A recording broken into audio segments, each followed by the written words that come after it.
Hello friend, मैं हूं अमित और आप देख रहे हैं अपना चैनल स्टडी विद अमित। आज नेक्स्ट चैप्टर स्टार्ट करते हैं अंतःस्रावी ग्रंथियों के बारे में। देखो, अंतःस्रावी ग्रंथियां क्या करती है कि अंतःस्रावी ग्रंथियां और तंत्रिका तंत्र ये दोनों मिलकर हमारे शरीर की जो आंतरिक आवश्यकता की पूर्ति करती है। ठीक है ना। वैसे एक जो अंतःस्रावी तंत्र होता है ना, वो दो भागों में बटा होता है। तो ये अंतःस्रावी ग्रंथियां एक होती है बहिःस्रावी ग्रंथियां। ठीक है ना। थोड़ा सा बहिःस्रावी ग्रंथों के बारे में देख लेते हैं। देखो, बहिःस्रावी क्या होती है। बहिःस्रावी ग्रंथों के अंदर एक तो नलियां होती है। क्या होती है? नलियां, नलिकाएं होती है, नलिकाएं होती है। दूसरा एंजाइम्स निकलता है, एंजाइम। ठीक है ना। अगर इनका एग्जाम्पल पूछ ले तो है लाल ग्रंथि, जैसे लाल ग्रंथि हो गई। ठीक है ना। श्लेष्मा ग्रंथि हो गई, श्लेष्मा ग्रंथि हो गई, और अश्रु ग्रंथि हो गई। ठीक है ना। और स्वेद ग्रंथि है, दुग्ध ग्रंथि है। ठीक है ना। बहुत सारी ग्रंथि है। ठीक है। तो बहिःस्रावी के बारे में थोड़ा सा ध्यान रखना कि इसमें नलिकाएं होती है, एंजाइम्स निकलता है। लाल ग्रंथि, श्लेष्मा, अश्रु, स्वेद और दुग्ध, ये ठीक है नाम ध्यान रखना। अंतःस्रावी ग्रंथियों के अंदर नलिकाएं नहीं होती। ये तो ये कि इनके अंदर नलिकाएं नहीं होती है।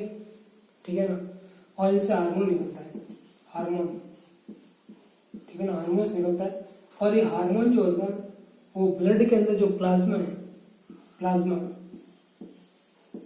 पूरी बॉडी के अंदर यही लेके जाता है हार्मोन्स को। पूरी बॉडी के अंदर क्वेश्चन में पूछ ले कि शरीर भागों के अंदर हार्मोन्स को कौन स्रावित करता है, मतलब कौन स्रावित नहीं, कौन पहुंचाता है शरीर के अंदर हार्मोन्स को, कौन पहुंचाता है, तो वो है प्लाज्मा। ठीक है ना। ब्लड के अंदर होता है प्लाज्मा। ठीक है ना। और अंतःस्रावी ग्रंथियां कौन कौन सी है? जैसे पीयूष ग्रंथि होगी, पीयूष है, थायराइड है, पैराथायराइड है, एड्रेनलिन है, हाइपोथैलेमस वगैरह बहुत सारे। ठीक है ना। तो एक एक करके उसके बारे में पढ़ते हैं। पहले बात करते हैं पीयूष ग्रंथि के बारे में। देखो, पीयूष ग्रंथि क्या होती है। पीयूष ग्रंथि को पिट्यूटरी ग्रंथि भी बोलते हैं। ठीक है ना। पिट्यूटरी ग्रंथि, मास्टर ग्रंथि। देखो, मास्टर ग्रंथि भी ये इंपॉर्टेंट क्वेश्चन है।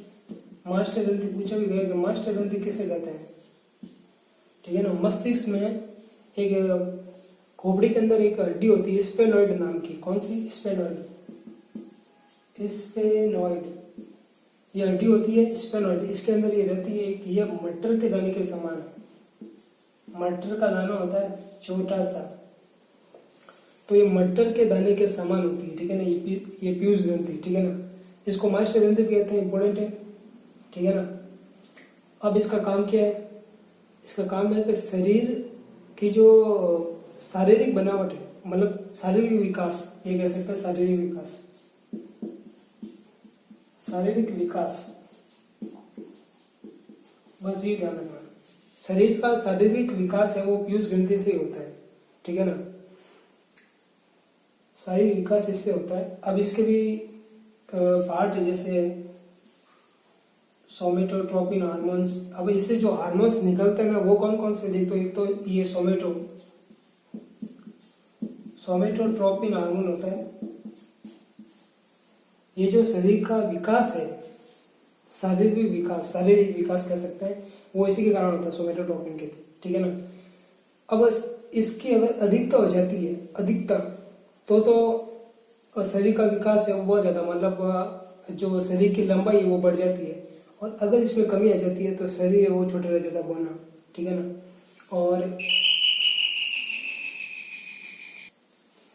और नेक्स्ट जो है पार्ट वो है दूसरा जो हार्मोन। एक तो ये वाला हो गया STH, दूसरा होता है थायराइड स्टिमुलेटिंग हार्मोन। ठीक है ना। इसका नाम यहाँ पर लिख देता हूँ, थायराइड स्टिमुलेटिंग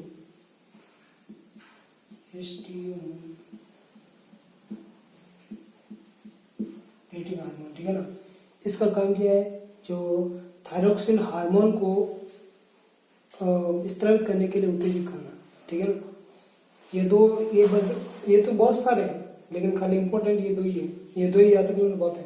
ठीक है ना। एक तो ये सोमेटोट्रोपिन, दूसरा ये थायराइड स्टिमुलेटिंग हार्मोन। ठीक है ना। दो मेन चीज ये तो ये वाली ध्यान रखना। ठीक है ना। मास्टर ग्रंथि दूसरा शरीर का विकास किसी किसी के द्वारा होता है, ठीक है ना। अपन नेक्स्ट पढ़ते हैं थायराइड ग्रंथि के बारे में। नेक्स्ट पढ़ते हैं थायराइड ग्रंथि के बारे में।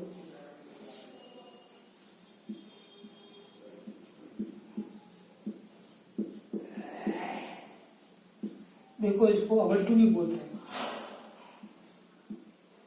ठीक है ना। थायराइड ग्रंथि को अवल्टू भी बोलते हैं। इससे जो हार्मोन्स निकलता है उसका नाम क्या है? इससे जो हार्मोन्स निकलता है उसका नाम है थायरोक्सिन, ठीक है ना। थायरोक्सिन हार्मोन, ठीक है। थायरोक्सिन हार्मोन है। और ठीक है, देखो शरीर का जो विकास है, जैसे मान लो हड्डी है, हड्डियों का विकास हो गया, बाल हो गए, बालों का विकास, ये इसी से होता है, ठीक है ना, थायराइड से। अब इसका काम क्या है? जैसे पीयूष ग्रंथि है हड्डी के बारे, उसके साथ मिलकर जल संतुलन को बनाए रखता है, ठीक है ना। अब देखो, इसकी कमी से क्या होता है, उसकी अधिकता से क्या होता है। अगर मान लो इसकी कमी हो जाए, इसकी कमी से क्या होगा? एक होता है जड़ मानवता, ऐसे कुछ नाम है, जड़ मानवता। बच्चों के अंदर होता है, मतलब बच्चों का शारीरिक और मानसिक विकास दोनों रुक जाता है, ठीक है। शारीरिक और मानसिक विकास दोनों रुक जाता है। और बड़ों के अंदर क्या होता है? मिक्सीडुमा नाम का होता है। ये बड़ों में होता है, मतलब वेस्ट लिख देता हूँ, बड़ों के अंदर होता है, ठीक है ना, मिक्सीडुमा रोग। और गेंगा रोग, ये इंपॉर्टेंट है, ये क्वेश्चन पूछे हुए, आयोडीन की कमी के कारण होता है, इसको गलगंड रोग भी बोलते हैं, ठीक है ना। ये होता है आयोडीन की कमी से, इंपॉर्टेंट है ये, आयोडीन की कमी से होता है, ठीक है ना। आयोडीन की कमी से जो रोग होता है गेंगा रोग है, इसमें क्या होता है? थायरोक्सिन है वो जो गले के, ये होती कहाँ पर है? थायराइड ग्रंथि होती है गले में, जो ट्रैकिया है, ट्रैकिया के दोनों साइड में एच आकार की होती है, ये एच आकार की होती है, ठीक है ना। ये होती कहाँ पर? गले के अंदर, ठीक है ना, गले के अंदर, ये यहाँ पर होती है, ठीक है ना, गले में होती है। और इससे जो गेंगा रोग हो जाता है, उससे क्या होता है? ये सूजन बड़ी हो जाती है, ठीक है ना। थायराइड ग्रंथि सूज जाती है इसमें, किसमें? इस रोग में, गेंगा या गलगंड रोग में, ठीक है ना। ये जन्माता बच्चों के अंदर होता है, मिक्सीडुमा बेस में। और इसका मेन काम क्या है? शारीरिक और मानसिक विकास, ठीक है ना, शारीरिक और मानसिक विकास बच्चों के अंदर। अगर ये जो जन्म मानवता के कारण क्या होता है, मान लो इसकी कमी के कारण क्या होता है, बच्चों के अंदर शारीरिक और मानसिक विकास रुक जाता है, ठीक है ना। मिक्सीडुमा ये बड़ों के अंदर होता है। और गेंगा रोग, गलगंड रोग में क्या? आयोडीन की कमी होती है, इसके कारण ये होता है गलगंड रोग, मतलब ये जो है गले के अंदर ये सूज के बड़ी हो जाती है, ठीक है ना। और इसकी अधिकता से क्या होगा? अगर मान लो अधिक हो जाए तो एक टॉक्सिक गोइटर नाम की, टॉक्सिक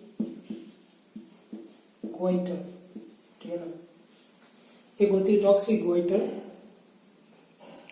टॉक्सिक गोइटर में क्या होता है कि जो हार्ट की स्पीड है, हृदय की स्पीड है, वो बढ़ जाती है, ठीक है ना। हार्ट स्पीड बढ़ जाती है, ब्लड प्रेशर बढ़ जाता है, श्वसन दर भी बढ़ जाती है, ठीक है ना। इसकी अधिकता से ही होता है। अब नेक्स्ट पढ़ते अपन पैराथायराइड ग्रंथि के बारे में। नेक्स्ट पैराथायराइड ग्रंथि क्या होती है? देखो, पैराथायराइड को क्या बोलते हैं? परावर्तु ग्रंथि बोलते हैं। क्या बोलते हैं? परावर्तु ग्रंथि, परावर्तु, ठीक है ना। और ये जो थायराइड ग्रंथि है इसके पीछे होती है, ठीक है ना। देखो, इसका काम क्या है कि ब्लड के अंदर जो कैल्शियम है, ठीक है ना, रक्त में जो कैल्शियम है, कैल्शियम की मात्रा को बनाए रखता है, कैल्शियम की मात्रा का नियंत्रण कह सकते हैं आप, ठीक है ना। ब्लड में कैल्शियम की मात्रा को नियंत्रित करने वाला जो हार्मोन है वो है पैराथायराइड ग्रंथि, ठीक है ना। अब देखो, एक तो होता है